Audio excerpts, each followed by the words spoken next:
Será que beber é pecado?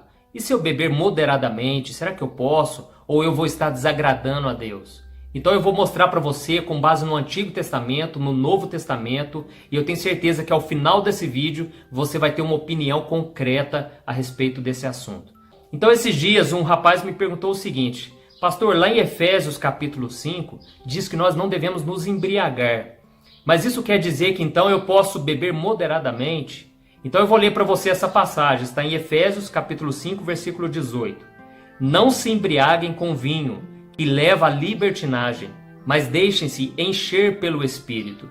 Então eu quero deixar algo bem claro para você. Na Bíblia não existe nenhum versículo que proíba o consumo de bebida alcoólica. O que a Bíblia faz é nos alertar contra a embriaguez. E esse versículo diz que não devemos nos embriagar com vinho, pois ele nos leva à libertinagem. Ou seja, a pessoa que se embriaga, ela faz coisas que ela não faria normalmente. Ela abusa da liberdade que Deus deu para ela e nós devemos tomar muito cuidado. E a Bíblia nos ensina a sermos sóbrios, vigilantes, para não cairmos em tentação. Então a bebida, ela pode ser a porta de entrada para vários outros pecados, tá certo? Então tome muito cuidado. E eu vou ler para você aqui 3 versículos do Antigo Testamento e depois eu vou ler umas passagens do Novo, para você entender claramente que a embriaguez é condenada e proibida por Deus, tá bom? A primeira delas está lá em Provérbios, capítulo 20, o versículo 1. O vinho é zombador e a bebida fermentada provoca brigas. Não é sábio deixar-se dominar por eles. Aqui está dizendo que nós não devemos nos deixar dominar pela bebida. Não está dizendo que é pecado beber. Está dizendo que é muito perigoso a bebida. Está dizendo que o vinho é zombador e a bebida fermentada provoca brigas. E eu já ouvi a história, infelizmente, de um pastor que morreu de cirrose. Isso mesmo, ele conhecia a palavra de Deus, mas ele começou a beber, estava passando por lutas, e quando ele menos percebeu, ele já estava totalmente dominado pela bebida. Então nós devemos entender uma coisa: a bebida é perigosa. Não está dizendo nesse versículo que é pecado, mas está dizendo que é perigosa e não devemos nos deixar dominar por ela, tá bom? Eu vou ler o próximo capítulo, que diz assim, Provérbios 21. Quem se entrega aos prazeres passará necessidade. Quem se apega ao vinho e ao azeite jamais será rico. Aqui nós vemos que o alerta é para quem ama demais a bebida. Não está dizendo, como eu disse, que é pecado, mas está dizendo que é perigoso você amar a bebida, porque você pode passar muitas necessidades. Eu vou ler mais um versículo que está lá em Provérbios 23. Não andem com os que se encharcam de vinho, nem com os que se empatufam de carne, pois os bêbados e os glutões se empobrecerão, e a sonolência os vestirá de trapos. Então perceba aqui que o alerta, novamente, é para quem bebe demais, para quem come demais. Isso é pecado, a embriaguez e a glutonaria, que é a gula. Então aquela história que as pessoas contam que o crente não bebe, mas come demais, é errado. Eu já falei isso várias vezes, mas eu sei que a Bíblia condena a gula e condena a embriaguez, tá certo? Então aqui nós vemos que o bêbado e o glutão, ele vai se empobrecer. Não está dizendo da pessoa que bebe moderadamente, que bebe uma vez no final de semana, que bebe junto com a família. Não está dizendo isso, tá bom? Então, e agora eu vou ler algumas passagens no Velho Testamento ainda, mostrando que o vinho, ele traz também alegria. Eu não sei se você sabe, mas o vinho na Bíblia, ele representa alegria. E eu vou ler para você uma passagem que está lá em Eclesiastes 9. Portanto, vá, coma com prazer a sua comida e beba o seu vinho de coração alegre, pois Deus já se agradou do que você faz. Então perceba aqui que o vinho, ele é descrito como uma recompensa divina, como uma recompensa pelas obras boas que você fez. Então ele é sinônimo de alegria. E eu vou ler o capítulo seguinte, diz assim, o banquete é feito para divertir, e o vinho torna a vida alegre, mas isso tudo se paga com dinheiro. Então perceba aqui que não existe uma proibição em relação ao vinho. Pelo contrário, aqui está assimilando o vinho, ou seja, a bebida, ao momento alegre, ao momento de diversão. E talvez você esteja se perguntando, mas e no Novo Testamento? É verdade, no Novo Testamento Jesus transformou água em vinho, e depois da Santa Ceia, ele provavelmente bebeu o vinho. Eu vou mostrar para você. Mateus capítulo 26. Em seguida tomou o cálice, deu graças e o ofereceu aos discípulos, dizendo: bebam dele todos vocês. Isto é o meu sangue da aliança, que é derramado em favor de muitos, para perdão de pecados. eu lhes digo que de agora em diante não beberei deste fruto da videira, até aquele dia em que beberei o vinho novo com vocês no reino de meu Pai. Perceba que Jesus disse que ele não beberia mais do fruto da videira, ou seja, ele não beberia mais vinho. E nós vemos também o apóstolo Paulo certa vez repreendendo as pessoas, que as pessoas estavam se embriagando com vinho durante a ceia. E isto é errado. Mas aqui tudo indica que Jesus havia bebido vinho. E o que há de errado nisso? Me responda. Agora a questão é, o vinho daquela época não é igual ao vinho de hoje. O vinho daquela época não tinha tanto fermento. E é normal que as pessoas bebessem vinho naquela época, porque a água de antes não tinha o tratamento que nós temos hoje, o saneamento básico, não tinha isso. Então as pessoas achavam melhor tomar o vinho, porque com certeza era mais fácil ele não ter contaminação de vírus, bactérias, tá certo? Então nós não podemos dizer que o vinho daquela época não tinha fermento, não é correto dizer isso. Mas também não é correto dizer que o vinho daquela época é igual ao vinho que a gente tem hoje. Tá certo? Então certamente tinha muito menos álcool do que hoje. E há uma passagem também lá em 1 Timóteo que o apóstolo Paulo ele recomendou a Timóteo tomar um pouco de vinho. Olha o que está escrito: não continue a beber somente água, tome também um pouco de vinho, por causa do seu estômago e das suas frequentes enfermidades. Então perceba aqui que em momento algum proibiu o vinho. E nesse momento muitas pessoas devem estar dando glória a Deus, né? Oh, glória a Deus, então agora eu vou poder tomar à vontade, eu vou poder abrir a minha latinha de cerveja, eu vou poder beber o tanto que eu quiser. Mas aí vem a outra questão, existem alguns limites que nós devemos obedecer. E o primeiro limite que eu quero te mostrar é a respeito da liberdade cristã. Poucas pessoas sabem disso, por isso eu quero te mostrar. Está lá em 1 Coríntios capítulo 8. Contudo, tenham cuidado para que o exercício da liberdade de vocês não se torne uma pedra de tropeço para os fracos. Pois se alguém que tem a consciência fraca vir você que tem conhecimento comer num templo de ídolos, não será induzido a comer do que foi sacrificado a ídolos? Assim, esse irmão fraco, por quem Cristo morreu, é destruído por causa do conhecimento que você tem. Quando você peca contra seus irmãos dessa maneira, ferindo a consciência fraca deles, peca contra Cristo. Portanto, se aquilo que eu como leva o meu irmão a pecar, nunca mais comerei carne, para não fazer meu irmão tropeçar. Perceba aqui que existe sim uma liberdade que todo cristão tem, mas você deve tomar cuidado para que isso não se torne uma pedra de tropeço para quem é fraco, tá bom? Porque você talvez já chegou à conclusão, eu posso beber sim um pouco de vinho, eu só não vou me embriagar, eu vou tomar sim um pouquinho de cerveja, mas se você tomar perto de outra pessoa que é fraca na fé, essa pessoa pode pensar, o fulano está bebendo, então quer dizer que eu posso também. Só que você tem o controle e a outra pessoa não tem.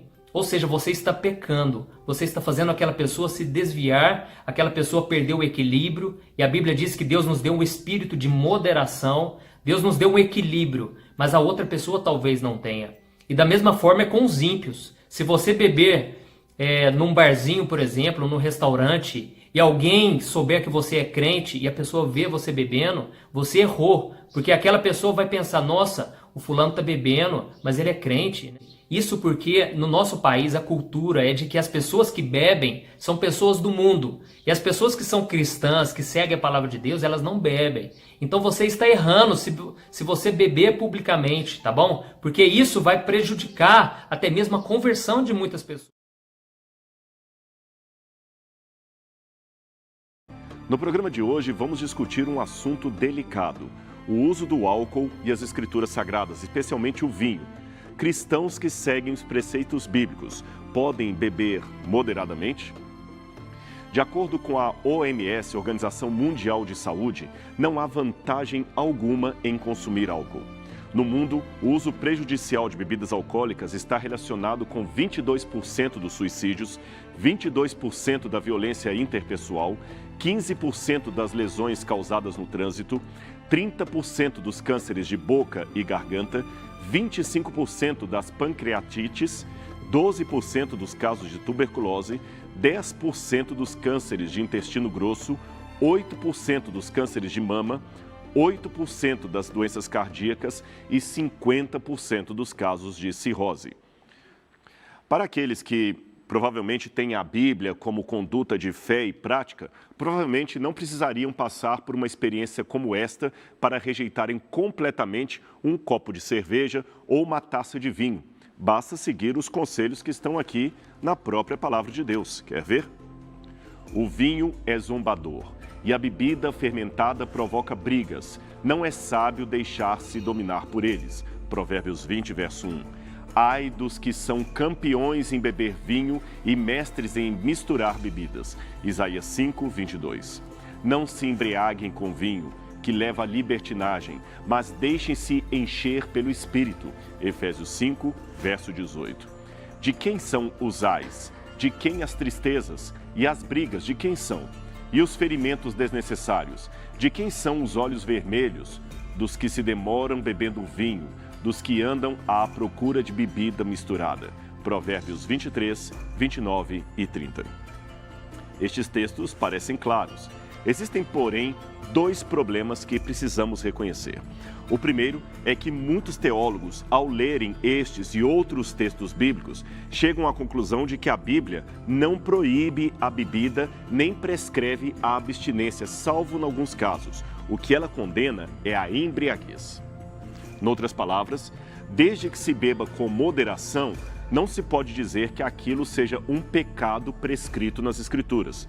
Um texto muito usado para sustentar esta ideia é o que está em Eclesiastes, capítulo 10, verso 19, que diz: O banquete é feito para divertir, e o vinho torna a vida alegre, mas isto tudo se paga com dinheiro. A ideia é que as bebidas alcoólicas estão ligadas à alegria, são agradáveis e podem animar uma festa. O que se precisa é de moderação.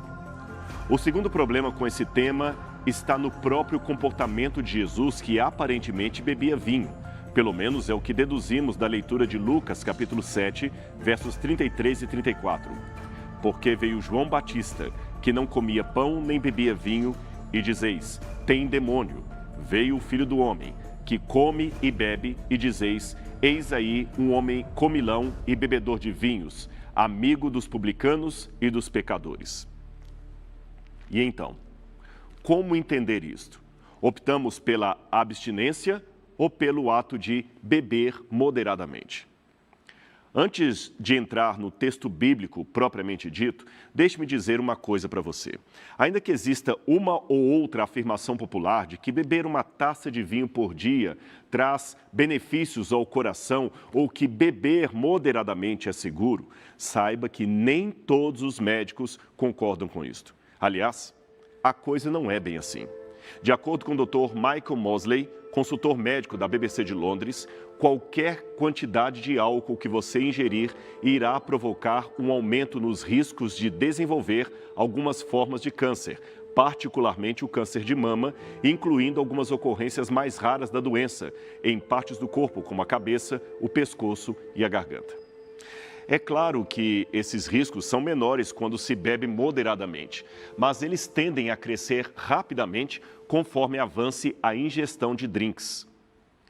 Sobre a questão de que beber vinho faz bem ao coração, o Dr. Mosley, entrevistando vários outros especialistas, concluiu que a verdade é que as uvas e, por consequência, o vinho têm uma substância chamada resveratrol, que, segundo estudos, diminui os níveis de um tipo de colesterol que pode se acumular nas paredes dos vasos sanguíneos e, no limite, causar obstruções e doenças cardiovasculares. O problema, segundo os especialistas, é que esse benefício só é alcançado se o consumo for numa quantidade muito grande de vinho. E os malefícios desse hábito seriam muito grandes, aliás, tão sérios, que incluiriam todos os riscos de cânceres que eu acabei de mencionar. Portanto, esta vantagem se tornaria pequena diante de tantos malefícios. De fato, segundo o professor Tim Stockwell, diretor do Centro de Pesquisa sobre Dependência Química da Universidade Victoria, no Canadá, há pelo menos 60 diferentes formas do álcool te fazer mal ou te matar. E não apenas por meio de doenças óbvias como as de fígado. O consumo de bebida alcoólica em qualquer quantidade aumentaria o risco de mulheres desenvolverem câncer de mama. Teríamos 10% a menos de mortes no mundo por causa dessa doença se ninguém bebesse. E quanto à Bíblia? O que ela, de fato, defende e o que ela condena? Para começo de conversa, eu sei que alguns podem dizer que não há nos 10 mandamentos nenhuma ordenança do tipo não beberás. Isto é verdade. Mas ali estão resumidos os princípios éticos de Deus e não detalhe por detalhe de tudo o que se deve ou não fazer. Não está tudo ali. Por exemplo, ali não diz não escravizarás. Ali não diz não terás práticas racistas ou preconceituosas. Mas note que no Novo Testamento, Jesus amplia os 10 mandamentos, dizendo, por exemplo, que até o xingamento pode ser uma forma de transgredir o mandamento que diz não matarás. Pois bem, vamos ver então o que o texto bíblico diz. Esta é a palavra mais comum na Bíblia para vinho, se lê oinos. O dicionário afirma que oinos é um termo geral para vinho e podemos classificar isto como se referindo tanto ao vinho fermentado ou embriagante, quanto ao suco de uva natural ou não fermentado. Nesse caso, oinos é definido pelo contexto, que ajudará a definir qual dos vinhos a palavra se refere. Aristóteles, por exemplo, escreveu no tratado Meteorológica o seguinte: alguns tipos de vinhos, oinos, como por exemplo o vinho não fermentado, glaucos, se solidificam quando fervidos. Como você pode ver, Aristóteles claramente usa a palavra oinos para falar de um suco de uva ou de um vinho não alcoólico. Agora, vamos ver mais alguns exemplos. Anacreonte foi um poeta lírico grego que viveu 500 anos antes de Cristo. Ele era conselheiro de Polícrates, o tirano de Samos. Num dos seus odes gregos, ele diz: esprema a uva, deixe sair o vinho, oinos. Ora, este vinho que o poeta fala, aquele que sai imediatamente da uva espremida, não pode ser outro senão o suco de uva natural e não o vinho fermentado. Nicandro, que viveu no 2º século a.C., também escreve a respeito de espremer uvas, e ele chama de oinos o suco daí produzido.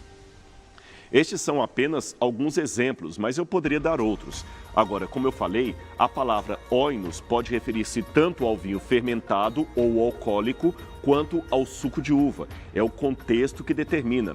Por exemplo, quando Paulo diz: não vos embriagueis com vinho, Efésios 5, verso 18, é claro que estava se referindo ao vinho alcoólico.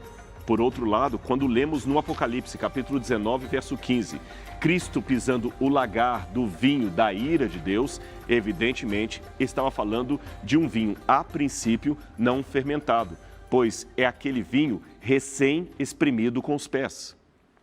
Agora, antes de falar dos termos hebraicos e aramaicos para vinho no Antigo Testamento, é importante lembrar o seguinte: por volta do ano 200 a.C., os judeus fizeram uma tradução grega do Antigo Testamento, a qual chamaram Septuaginta.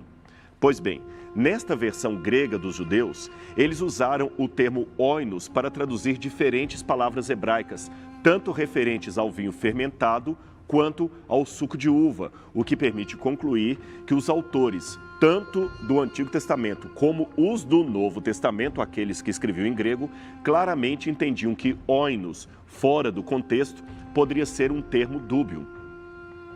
Noutras palavras, vinho na Bíblia não é exatamente em todos os termos, em todos os textos, um vinho alcoólico, como muitos imaginam.